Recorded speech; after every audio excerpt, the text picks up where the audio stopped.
నేను ఈ మధ్య ఒక కొత్త ఫ్లాట్ కొన్నాను. ఫ్లాట్ అంటే హైదరాబాద్లోనో వైజాగ్లోనో కాదు, సిమెంట్తో చేసింది అసలే కాదు.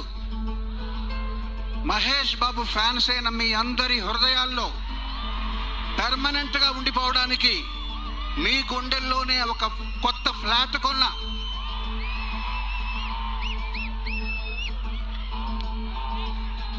బిల్డర్ హ్యాండ్ ఓవర్ చేశాడు, producer happy, director happy, tiles వేస్తున్నారు, మెలోడీ నాదే, బీటు నాదే. 2027 సమ్మర్ కే గృహ ప్రవేశం. See you there.